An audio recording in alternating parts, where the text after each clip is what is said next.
Welcome back to Undercover. Glad you could join us again. Great to be here. Last time, we explored budget basement waterproofing, Uh-huh. home waterproofing trends for 2025, really digging into getting ahead of potential issues. Proactive steps. Today, we're shifting focus a bit, building on that theme, but looking at a problem many homeowners, unfortunately, encounter actual water damage in the basement. Yeah, it's incredibly common and understandably stressful. It really can be. Okay, let's unpack this. Our deep dive today is pulled straight from our own DGI waterproofing blog. The article's called, "Do You Have Water Damage in Your Basement? Signs, Causes, and Solutions." It's a really helpful piece. And the great thing is, if you're already noticing something, maybe something small that feels off, well, that's actually fantastic. You've caught it early. Exactly. And that early detection, it's absolutely crucial. It's the first step to taking action. Right. Because what might seem like a tiny drip or a little damp spot, well, it can escalate quickly into, serious structural problems, even health concerns. So our goal here really is to empower you, the listener. We want to make it clear what signs to look for, what's actually causing them, and most importantly, what you can do about it. What solutions actually work. And we're drawing all this from DGI's own experience, right? Working hands-on with homes across the GTA. Precisely. Years of seeing these issues firsthand and implementing effective fixes. Okay, so let's think of this as your basic training, becoming a water damage detective. Because like we said, water damage often starts subtly. It kind of whispers before it shouts. That's a good way to put it. Small clues. Yeah, small but noticeable ways. And knowing these clues can save you a ton of hassle, not to mention money, down the road. So we're going to walk through the 8 most common signs we see. That's right. 8 key things to keep an eye out for. Helping you decode those signals your basement might be sending. And understanding why these specific signs pop up is key. They aren't random. Each one is a direct indicator that moisture is getting in where it shouldn't. It's like following breadcrumbs back to the source. All right, clue number 1 on our detective list. Damage to your basement foundation. Sounds pretty major, but what are we actually looking for here? Sometimes it's just small stuff, right? Yeah, damage sounds dramatic, but often we're talking hairline cracks. In the concrete walls, maybe the floor. Okay. The key thing is context. Are there water stains along those cracks? Do the cracks feel damp, especially after it rains? Ah, okay. See, after a heavy rain or snowmelt, you get this hydrostatic pressure building up outside, water pushing against the foundation. Right. And those tiny cracks, they become easy entry points. The stains are basically the water's calling card. Gotcha. So beyond the whispers, sometimes it shouts. Like actual puddles or standing water, that seems like a pretty clear red flag. Oh, absolutely. If you see puddles, you're past the early warning stage. Immediate attention is needed. And does it matter where the puddle is? Definitely. Location tells a story. A puddle near a wall. Could be a foundation crack, maybe poor grading outside, letting water pool there. But standing water near a floor drain, that might point towards a plumbing issue, like a clog or even a sewer backup. Very different problems need different solutions. Makes sense. Okay, next. Unpleasant smells. That damp, musty, kind of basement-y odor, even if you can't see any water. That smell. It's not just unpleasant, it's the signature scent of microbial growth, usually mold or mildew, even if it's hidden behind drywall or under flooring. So it means moisture is trapped somewhere. Exactly. Somewhere out of sight. Think of the smell as like a smoke detector for dampness. And it's not just the smell that hidden moisture is damaging materials and impacting your indoor air quality too. Which leads us right into the next sign. Visible mold or mildew. Dark spots, maybe fuzzy patches on walls, floors, even on stuff you've stored down there. Yeah, and seeing mold isn't just about looks. It thrives in damp conditions. It can spread surprisingly fast. And it's bad for your health, right? It certainly can be. Some mold release spores, irritants. They can trigger allergies, asthma, other respiratory issues. It affects air quality significantly. So it's more than just ugly. It's a health consideration. Okay, number 5 sounds a bit technical. Efflorescence. That chalky white stuff you sometimes see on concrete walls. Right. It looks like white powder or crystals. What's fascinating here is that efflorescence is often one of the earliest visual signs. Before puddles? Often, yes. Yeah. It happens when water seeps through the concrete or brick, dissolving natural salts inside the material. When the water evaporates from the surface, it leaves those salts behind. Oh. So it's literally a footprint showing where water has traveled through the wall.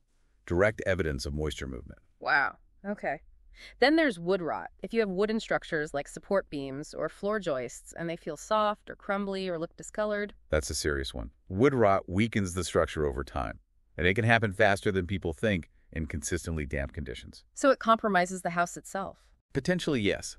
If left unaddressed, it can significantly weaken the structural integrity. It's definitely not something to ignore. What about the floor itself? Sinking or uneven floors. Parts of the basement floor actually dipping or feeling unstable. That sounds pretty alarming. It is alarming, and it's serious. It usually means water has been collecting under the concrete slab. How does that happen? It erodes the soil or the base material beneath the floor. That loss of support causes sections to sink or shift. It's a major tripping hazard, sure, but more importantly, it signals significant, likely long-term water issues under the floor. Requires immediate attention. Okay, and our final sign, number 8, is something maybe more common. Peeling paint. Bubbling, flaking paint on the basement walls. Classic sign. Very common. It's caused by moisture trapped behind the paint layer. The water pushes the paint off. Essentially, yes. Either the moisture itself or the vapor pressure forces the paint away from the wall surface. You get those bubbles, then flakes, then peeling. It's a clear visual cue that the wall itself is holding moisture. Got it. So those are the 8 main clues. We've done our detective work at the scene. Now let's look at the usual suspects, the common causes behind this water damage. Right. Because knowing why it's happening is key to fixing it properly. So you don't just treat the symptom, you fix the root cause. Saves money and hassle in the long run, right? Absolutely.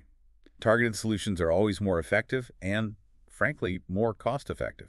You want to fix it once the right way. Makes sense. And most basement water problems, especially around here in the GTA with our weather, they usually boil down to a few common culprits. That's right. A handful of typical causes. Identifying the right one is crucial for planning the right fix. It's all part of protecting the whole home, really. Preventative thinking. Okay, suspect number 1. A weak foundation. We know concrete is strong, but it's not invincible, right? Those little cracks we talked about. Exactly. Over time, foundations settle, concrete can develop small cracks, and during heavy rain or that big spring thaw, the ground gets saturated. Creating that pressure again. That hydrostatic pressure pushes against the foundation walls. And water is persistent. It will find a way through those weak spots, even tiny cracks. And those small cracks can get bigger. They absolutely can, especially with freeze-thaw cycles widening them. What starts as seepage can become a bigger leak, potentially leading to structural issues down the line. It's like a tiny breach in a dam. Okay, suspect number 2. Unprotected window wells. Basement windows need light, but the wells outside them can cause problems. They really can. Window wells are essentially pits dug around basement windows if they don't have a good cover or if the drain inside them gets clogged. They just fill up with rainwater, like bowls. Precisely. And then the collected water sits right up against your basement window in the surrounding foundation. Eventually, it finds tiny gaps around the frame or sill and seeps inside. So leaks around the windows? Yes. It's a very common entry point. Yep. But the fix is often straightforward. A good, secure window well cover and making sure the drainage inside the well is clear. Good to know.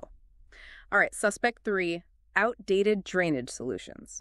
We're talking gutters, downspouts, maybe yard drains, stuff meant to move water away. Exactly. Your exterior drainage system is designed to channel rainwater and meltwater away from your foundation. But if they're clogged or broken, then they do the opposite. Clogged gutters overflow right next to the house. Downspouts that are too short dump water right at the foundation corner. Poor yard grading can also contribute. So the water pools right where you don't want it. Correct. And that constant pooling increases that hydrostatic pressure against your basement walls, making leaks much more likely. Simple maintenance, like cleaning gutters regularly or adding extensions to downspouts so they discharge water, say, 5-6 feet away, that makes a huge difference. Small fixes, big impact. Okay, and finally, we can't ignore the big one, weather, especially here in the GTA. Heavy rain, snowmelt, humidity. Nature plays a massive role, no doubt. Intense rainstorms can overwhelm drainage systems. Rapid snowmelt saturates the ground very quickly. Even prolonged high humidity can contribute to dampness indoors. And you can't exactly control the weather. No, you can't stop a storm. But, and this is key, you can control how prepared your home is to handle the weather. Ah, okay. Having those good drainage systems we talked about, maybe waterproofing membrane sump pumps, it's about building resilience before the storm hits. Yeah. It raises that important question. Are you reacting to weather problems or proactively prepared for them? That's a great point. So identifying signs, figuring out causes, that's crucial. But it's only half the battle, isn't it? Right. The real key is knowing how to stop it, how to prevent that wet basement in the first place, or fix it if it's already happened. And our goal at DGI, it sounds like, is twofold. Keep water away from the foundation as much as possible. That's the first line of defense. And have backup systems ready in case it still gets in. Exactly. Because sometimes, despite best efforts outside, water finds a way. So we need interior strategies too. Okay. So based on DGI's experience here in the GTA, what are the most effective solutions, the ones you guys recommend and implement? We really focus on a comprehensive approach. The best defense involves tackling it from both outside and inside. These are the strategies we've seen consistently deliver dry basements year-round for homeowners. Let's start outside then. Exterior waterproofing protection. This sounds like the ideal scenario. Stop water before it even touches the foundation. It is the best approach when possible. There are several key methods. Grading, like we mentioned, shaping the soil so it slopes away from the house. Simple but effective. Very. Yeah. Extending downspouts, again, getting that roof water discharged well away from the foundation, critical. Right. And for more persistent issues or where grading isn't enough, installing an exterior French drain can be a game changer. How does that work? It's basically a trench dug around the foundation perimeter filled with gravel and a perforated pipe. It collects groundwater before it reaches the wall and directs it away, often to a sump pump or daylight drain. Sometimes this involves excavating down to the footing and applying waterproof membranes directly to the foundation wall. So it intercepts the water underground? Precisely. These exterior methods create a really strong first defense. But what if, despite all that, water still finds a sneaky way in? Then we need interior waterproofing solutions, right? A second line of defense. Absolutely. If water does get through, or if exterior solutions aren't feasible for some reason, we have effective interior strategies. Like what? Well, sealing visible cracks from the inside using specialized epoxy or polyurethane injections can stop active leaks. Applying waterproof coatings or moisture barriers to the interior walls can help manage dampness seeping through the concrete. Okay. And managing the air is important too. Improving airflow with fans or ventilation helps prevent condensation and dampness buildup.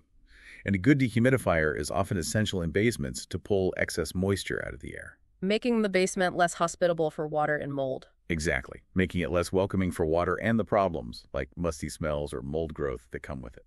Okay, and then there's the heavy artillery, you called it. Additional basement accessories like pumps and special drains for when things get really wet. These are your safety nets, especially for heavy rain or areas with high water tables. A sump pump system is crucial. How does that work again? It's installed in a pit, the sump pit, at the lowest point in the basement.